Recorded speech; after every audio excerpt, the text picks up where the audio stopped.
What's good with YouTube? You already know. Big Flocka with a convict's perspective, and I'm gonna smash, dash, and slide on through with a little bit of energy. Please hit the like, subscribe, comment, do all those things to help support this channel, and hit that bell notification for future fire content. And as you can tell, we're gonna be discussing about the New Mexico Nortenos. Now, I'm gonna be honest. I'm gonna do the best of my ability to provide as much accurate information as I know. There's a lot of things I don't know though. But I do know one thing. The first organization, prison organization that was ever established in New Mexico was the Nuestra Familia. This was around 74, 76, somewhere in those years. And it was by 4 members went out that way to establish it. Eventually they ended up becoming 60 deep. But their actions in the penal system in New Mexico was that not that of a traditional carnal. There was a lot more of trying to oppress and abuse other Mexicanos and whatnot. That by the time of the riots that occurred, right, the after effects of that, you had the Sindicato Nuevo Mexico, and then you had the carnales. The NF did not last that much longer in these prison yards. Now, I can't confirm or deny that the NF's presence may have been the reasons why Nortenos first started taking root in New Mexico. Now, bear in mind, I must be clear. Like in Albuquerque, the Bucaneros, they're the ones that pretty much run that town. They're like one of the deepest cars. The Sureños are pretty deep out there as well, but not like overwhelmingly deep. It's mostly native Albuquerque gangs and New Mexico gangs that are pretty much the deeper gangs that are out there, with a little bit of Sureños out there and an even smaller bit of Nortenos out there. But in any event, they're out there. Okay, you have a town called Espanola, right? They have a hood out there called VCM, or no, VCF, Barrio Chamita Familia. Now they're on like their 4th generation, so they've been around for quite a while. You have the north side 14th Street Nortenos, right? A little bit more of a homegrown set that just, I don't know how they developed, but they just been established out there. Then you have Nortenos sprinkled here and there with their local hoods from back home in California, as well as you have Nortenos, Sureños, Crips, and Bloods that are in the reservations, right? That are pretty much isolated areas, man. I swear to God, you're like in the middle of nowhere. Now, sometimes you'll see comments when people are talking about out-of-state Nortenos or Sureños talking about they're watered down or not with the program, or that they're different. And I'm gonna tell you this, right? It's not that they're different in the sense that they're not capable of being within action or handling their business. It's that they've adapted to their environments, the stilo, the lingo, the get down, and incorporated that with what they represent. See, just like the upstate Sureños, right? At first they were more from Mexico and whatnot. Not all of them, right? But they had a different type of style and get down and whatnot, right? And they were totally different than the Nortenos, right?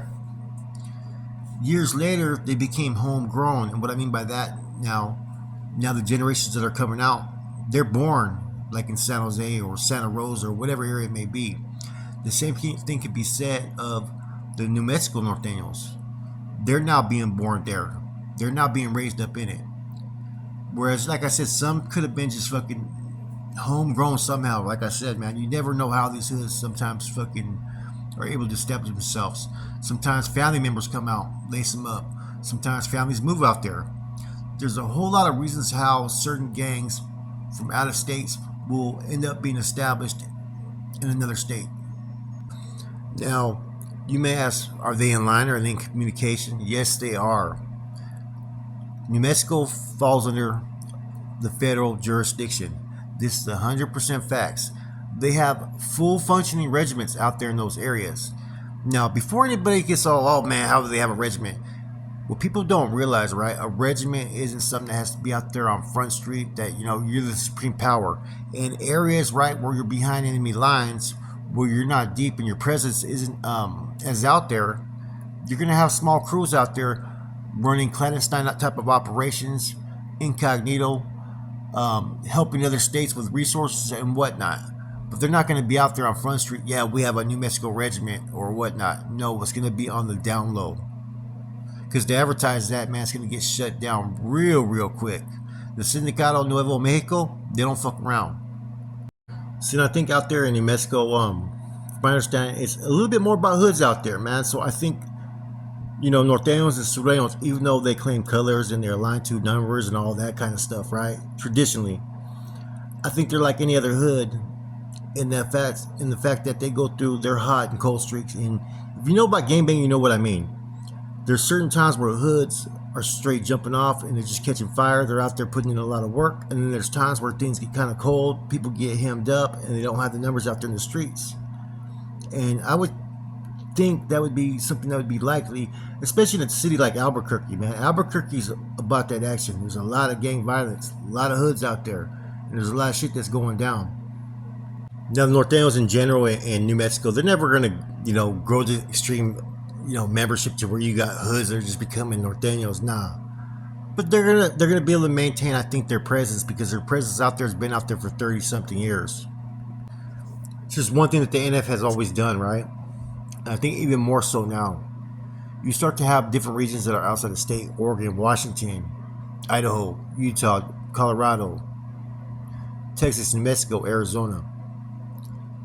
I wouldn't doubt that they start to send those that are not on parole but that are seasoned, incompetent carnales to go in these areas to oversee these hoods in these certain states to make sure that they fall in line and basically to build fucking squads out there, man. Build crews, build regiments, man, for the whole purpose of generating income. And then it also opens up a lot of pipelines, right? For business, for drugs and whatnot. The thing that's interesting about New Mexico is you're in between Arizona and Texas, and they're along the border as well. And it's been, like I said, conflict between the Barrio Azteca and the Sindicato Nuevo Mexico for years, right, over that border. The drugs that come through New Mexico go for a lot more money than places like Arizona, Texas, and California for some reason. So it is a possible, area to where money can be made. And the priorities of gangs have changed. Before it was all about fucking knocking down your ops and just maintaining your territory and fucking posting up and recruiting up new homeboys. Now the purpose is about staying out, generating money, doing basically trans-America transactions throughout the United States if you can. I'd also anticipate that there's probably a lot of different alliances that are being formed. For instance, the Barrio Azteca kick it with the NF and the feds, right? You have certain gangs that are local that kind of have revolted against the Sindicato Nuevo Mexico. And then you've had the Sureños and the SNM who've had a shaky relationship out there, especially on the streets, man. What I've come to learn, living out there this way, right, is that in Arizona, New Mexico, a lot of the Chicanos from these areas, right, the local gangs, do not like Sureños traditionally. There's been a lot of conflict in prison. There's been a lot of conflict on the streets and whatnot because the Sureños have somewhat numbers in these areas, but they're not deeper than these local crews, right? But at times they feel that I've noticed, and this is what I've heard, that some Sureños feel that they can just smash through any type of group's program. They failed to do that in New Mexico. Now they have a better relationship.